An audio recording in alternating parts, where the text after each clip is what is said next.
ആരോഗ്യമേഖലയിലെ രാജ്യത്തെ പ്രമുഖ ഗ്രൂപ്പായ Krishna institute of medical science KIMS Valiyath institute of medical സയൻസിന്റെ പ്രവർത്തന മേൽനോട്ട ചുമതലകൾ ഏറ്റെടുത്തു.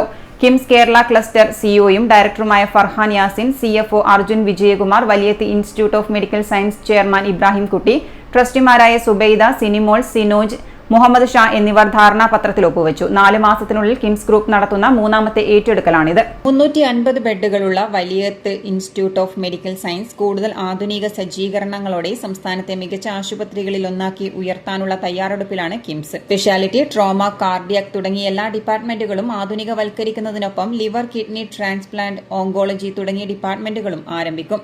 സെക്കന്ദരാബാദ്, ഹൈദരാബാദ്, വിശാഖപട്ടണം, നാഗ്പൂർ, കൊണ്ടപ്പൂർ, ഓങ്കോർ, രാജമുന്ദ്രി, ശ്രീകാകുളം, നെല്ലൂർ, അനന്തപൂർ, കുർണൂർ എന്നിവിടങ്ങളിൽ കിംസ് ഗ്രൂപ്പിന് ശാഖകളുണ്ട്. രാജ്യത്തെ പ്രവർത്തനം വ്യാപിപ്പിക്കുന്നതിന്റെ ഭാഗമായാണ് കേരളത്തിന്റെ ആരോഗ്യ മേഖലയിലേക്കും കടന്നുവരുന്നത്. ഇതിന്റെ ആദ്യപടിയായാണ് കണ്ണൂരിൽ ശ്രീചന്ദ് സ്പെഷ്യാലിറ്റി ഹോസ്പിറ്റൽ ദീർഘകാല കരാറടിസ്ഥാനത്തിൽ ഏറ്റെടുത്ത് പ്രവർത്തനം ആരംഭിച്ചു കഴിഞ്ഞത്. കൊച്ചിയിലും കോഴിക്കോടും 800 ബെഡുകൾ വീതമുള്ള ഹെൽത്ത് സിറ്റികളും കണ്ണൂരിൽ ഓങ്കോളജി ആൻഡ് ട്രാൻസ്പ്ലാന്റ് സെന്ററും സ്ഥാപിക്കാൻ കിംസ് ഗ്രൂപ്പ് പദ്ധതി തയ്യാറാക്കിയിട്ടുണ്ട്. ഭാവിയിൽ തിരുവനന്തപുരം, കൊല്ലം, പാലക്കാട്, മലപ്പുറം, കോട്ടയം, ഇടുക്കി തുടങ്ങിയ ജില്ലകളിലും ഏറ്റെടുക്കലുകൾ നടത്തും. എല്ലാ യൂണിറ്റുകളും അസറ്റ് ലൈറ്റ് മോഡലായിരിക്കും. തൃശൂർ വെസ്റ്റ് ഫോർട്ട് ഹൈടെക് ഹോസ്പിറ്റലുമായി കരാറിലെത്തിയ കിംസ് ജില്ലയിലെ 350 ബെഡ് ഹോസ്പിറ്റൽ ആരംഭിക്കാനുള്ള തയ്യാറെടുപ്പിലാണ്. ഈ സാഹചര്യത്തിലാണ് ദക്ഷിണ കേരളത്തിലേക്കുള്ള അവരുടെ ചുവടുവയ്പെന്ന നിലയിൽ കരുനാഗപ്പള്ളി വലിയത്ത് ഹോസ്പിറ്റലുമായി ധാരണാപത്രം ഒപ്പുവച്ചത്.